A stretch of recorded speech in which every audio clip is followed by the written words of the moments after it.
Welcome to Madame Raven's. This way to the library. She's been expecting you.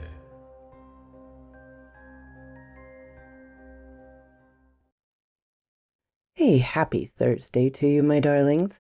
Today I am featuring a new channel that I think you will all enjoy. He has a marvelous voice. So I've asked him to collab with me here. Please welcome Aphelion. Go check out his channel and subscribe if you find it as awesome as I do. We'll start out with his story, which is I Know the Secrets to Deja Vue by Chris Eyre.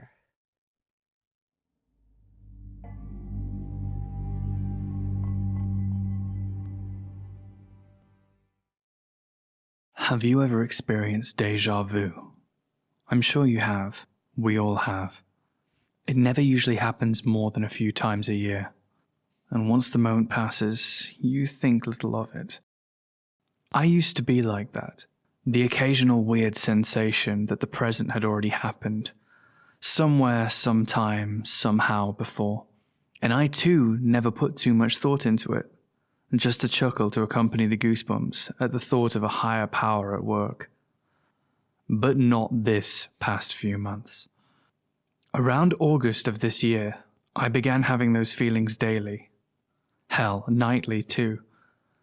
I'd wake from a sound sleep, certain that something I've already seen is about to happen. I thought long and hard about this. What may be causing it? Is it good? Is it bad? What does it all mean? At first I thought that being off work due to the current pandemic, every day becoming the same routine, and the heightened stress levels about health, money, and loved ones were playing tricks on my mind. And I just figured that my new routine of being home all day, seeing the same faces on TV and the chat shows and makeover programs and checking up on my folks every other day on video calls were having a repetitive impact on my psyche. Then, out of the blue, the answer came to me. Actually, it came to us. 2 days ago, I had the most intense episode. I was about to take a walk to the local shop and pick up a few things to stock up the cupboard and maybe grab something for dinner later. The sky was a menacing-looking grey, the type that says, "Be prepared for rain, buddy, because it's going to come down hard." But the weather was rather mild. I was deciding whether to wear my winter coat or light jacket. It isn't that far to the shop, but far enough to get drenched should the heavens decide to open. And it was at this point that the sensation I'd been feeling recently came on again. And this time it almost dropped me to my knees. I won't say it was a severe headache or a feeling of nausea. It was more of a lightheadedness, so great that everything around me seemed to slow down. It sounds bizarre. I mean, I was alone in the house, ready to choose a jacket to wear, nothing else moving and no one else there. Yet the sensation that time was suddenly slowing down was so real. All sounds became muffled. My peripheral vision started to blur, and I had to put my hand on the wall to stop myself from falling. Or was it floating? Either way, I don't think you'd get it, even if I could describe it correctly. I decided to hold off going for my walk and slowly, tentatively made my way to the bathroom to splash some water on my face. Feeling a little calmer after letting the water wash away the cold perspiration, I looked up into the mirror, expecting to see a paler version of my usual self. I was surprised to see I looked healthier than I thought I would. But there was something different. Something that took me a moment to register. You see, I have heterochromia, different colored eyes. My left eye is blue and my right eye is brown. So when I look in the mirror, the image is reversed. The person staring back has a blue right eye and a brown left one. But this one didn't. He had the same as me. Like I was looking at a twin through a window pane rather than a reflection of myself. I made a nervous sound that was neither a chuckle or a gulp, but a creepy mix of both. Then I reached out with my left hand. So did my reflection.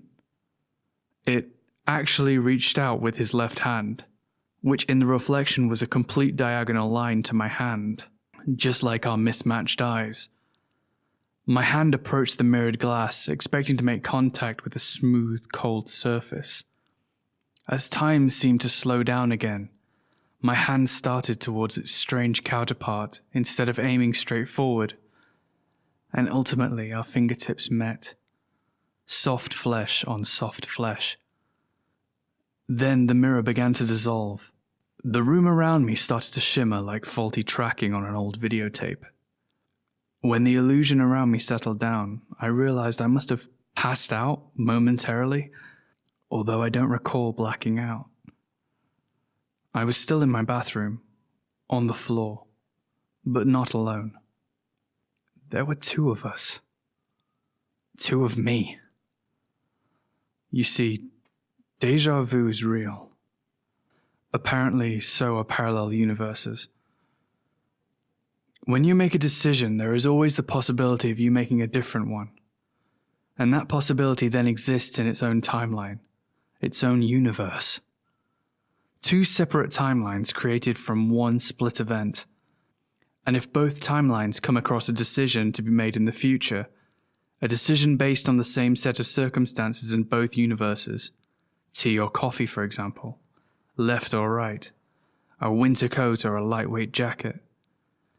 If that same decision is made at the very same time in each universe, there is a connecting of minds, a linking of worlds, a merging of realities.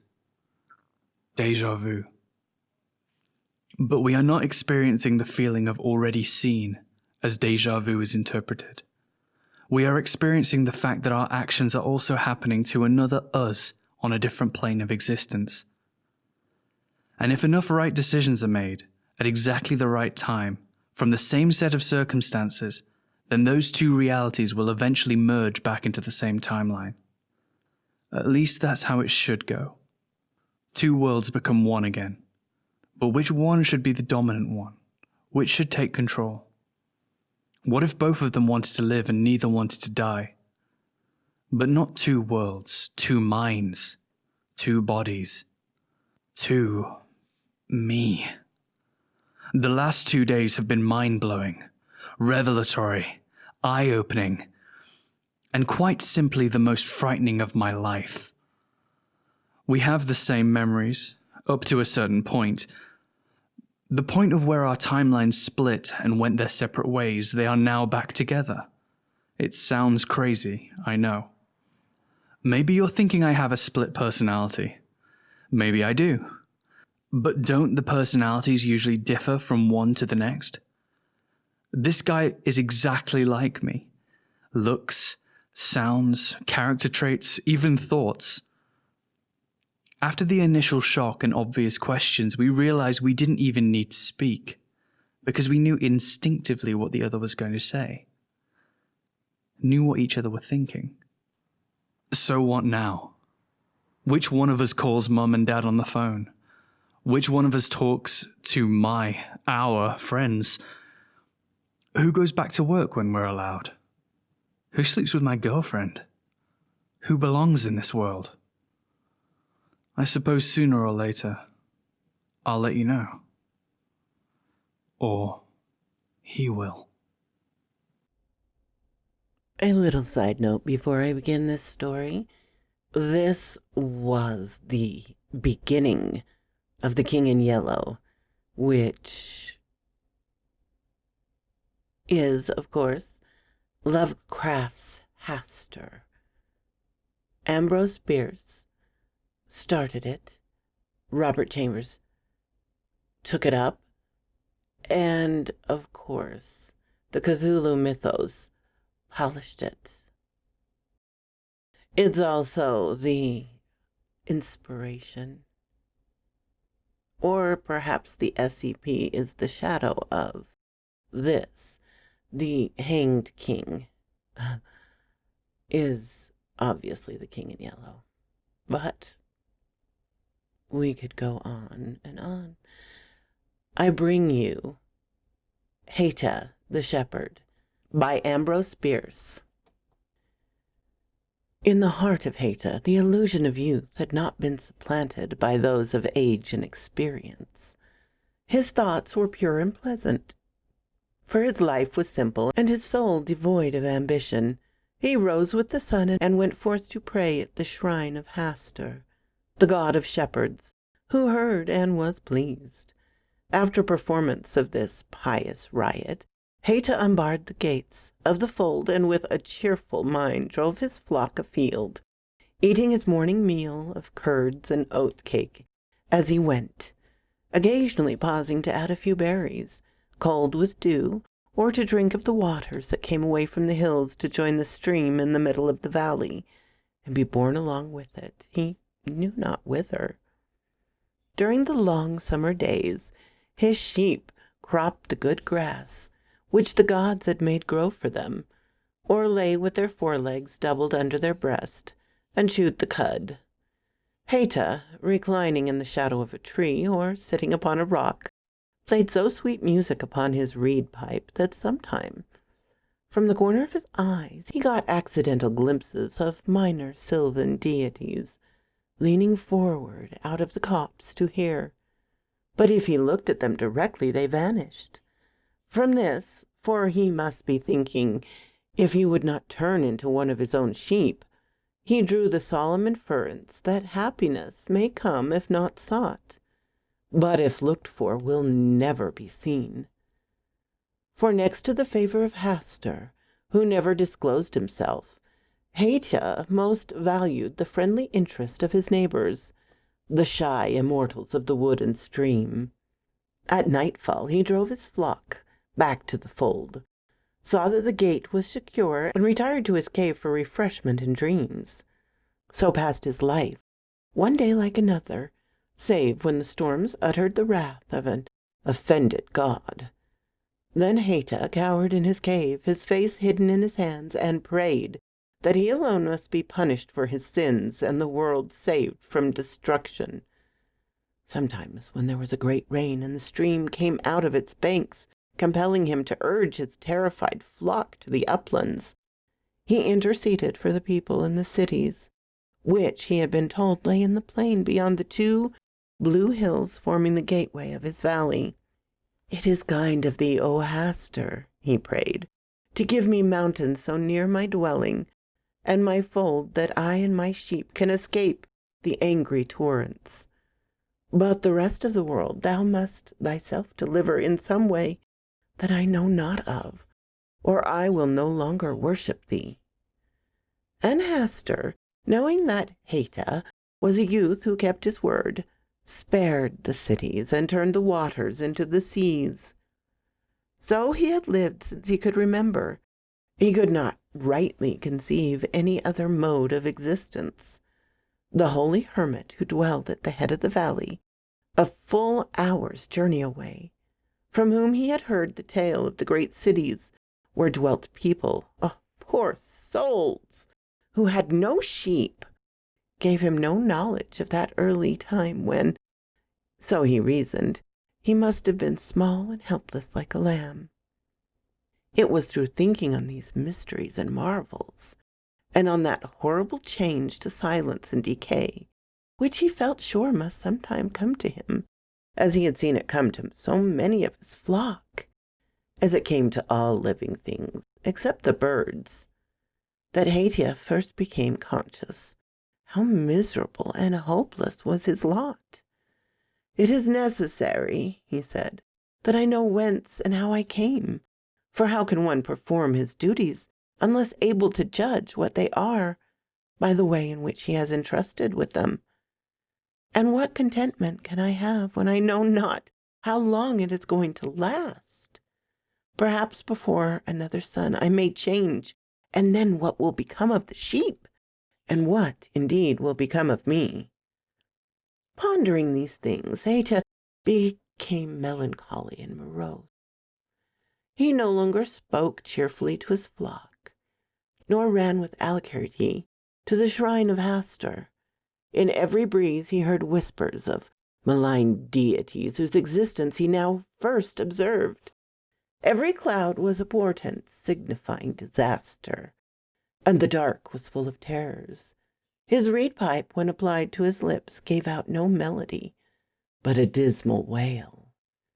The sylvan and riparan intelligences no longer thronged the thicket side to listen, but fled from the sound, as he knew by the stirred leaves and bent flowers.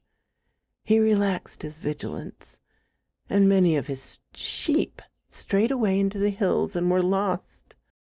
Those that remained became lean and ill for lack of good pasture, for he would not seek it for them, but conduct them day after day to the same spot through mere abstraction, while puzzling about life and death. Of immortality he knew not. One day, while indulging in the gloomiest reflections, he suddenly sprang from the rock upon which he sat, and with determined gesture of the right hand exclaimed, "I will no longer be a supplicant for knowledge which the gods withhold. Let them look to it that they do me no wrong. I will do my duty as best I can, and if I err, upon their own heads be it." Suddenly, as he spoke, a brightness fell about him, causing him to look upward, thinking the sun had burst through a rift in the clouds. But there were no clouds. No more than an arm's length away stood a beautiful maiden, so beautiful she was that the flowers about her feet folded their petals in despair and bent their heads in token of submission. So sweet her look that the hummingbirds thronged her eyes, thrusting their thirsty bills almost into them, and the wild bees were about her lips. And such was her brightness that the shadows of all objects lay divergent from her feet. Turning, she moved. Haita was entranced. Rising, he knelt before her in adoration, and she laid her hand upon his head. "Come," she said in a voice that had the music of all the bells of his flock. "Come, thou art not to worship me, who am no goddess, but if thou art truthful and dutiful, I will abide with thee." Haita seized her hand and stammered his joy and gratitude, arose, and hand in hand they stood and smiled into each other's eyes. He gazed on her with reverence and rapture. He said, "I pray thee, lovely maid, tell me thy name and whence and why thou comest." At this she laid a warning finger on her lips and began to withdraw. Her beauty underwent a visible altercation that made him shudder.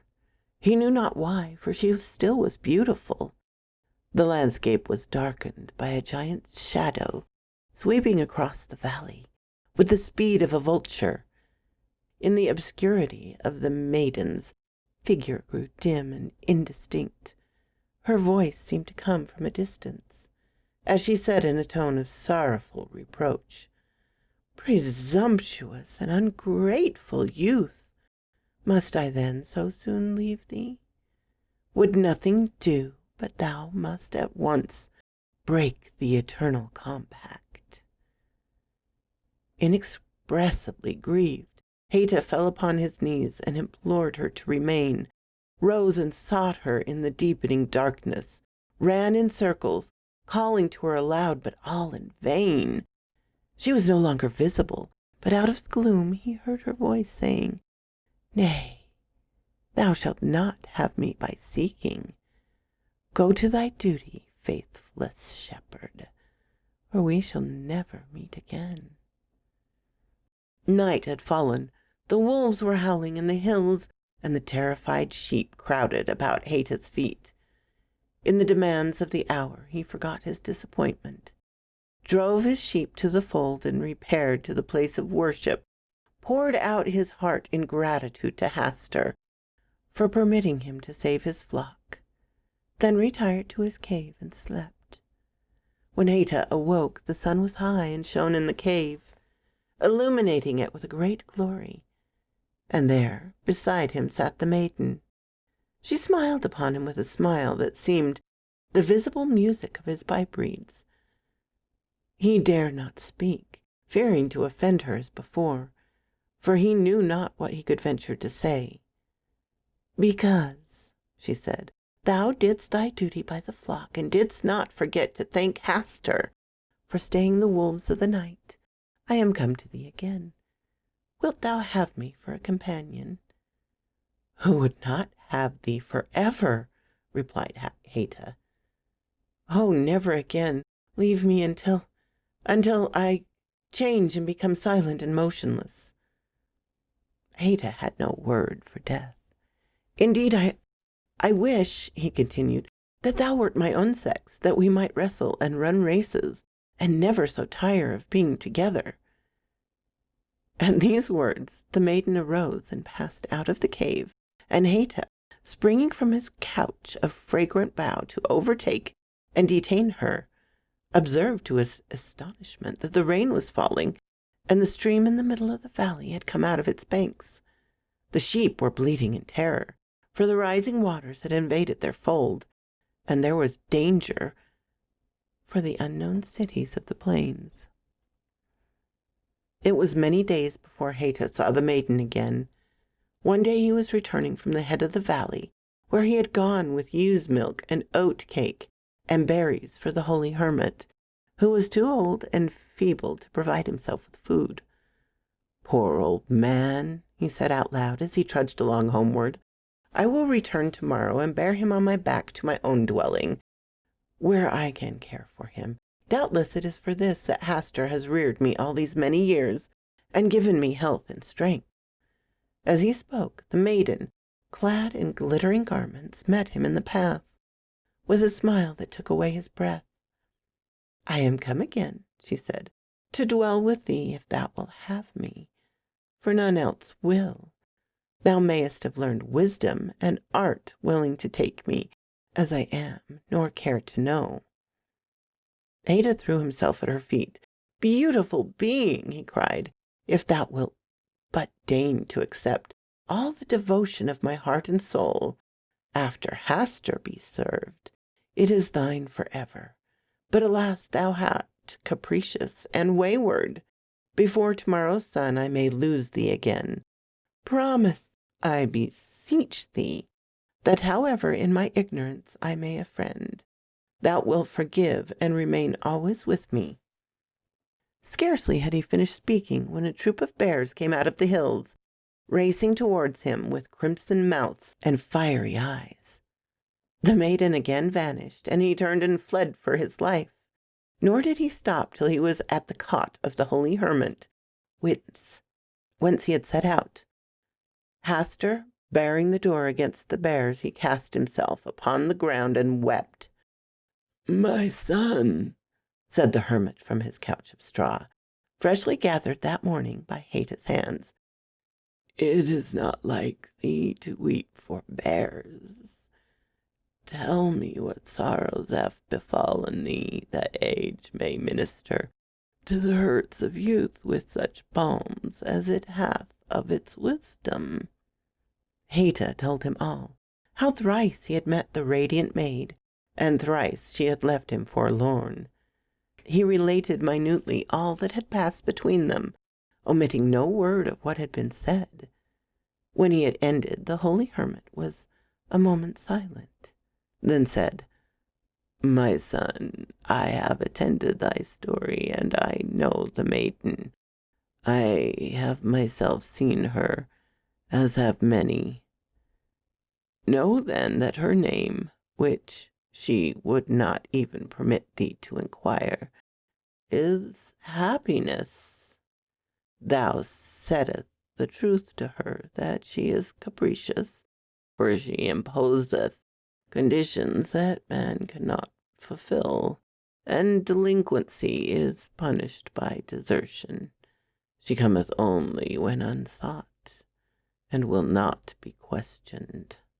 One manifestation of curiosity, one sign of doubt, one expression of misgiving, and she is away. How long didst thou have her? At any time before she fled?" "Only a single instant," answered Haita, blushing with shame at the confession. each time I drove her away in one moment. Unfortunate youth, said the Holy Hermit. But for thine indiscretion, thou mightst have had her for two. So quoth this raven. Such an elusive creature, isn't she? I hope you've all found her at some point in your life, hopefully for longer than a moment.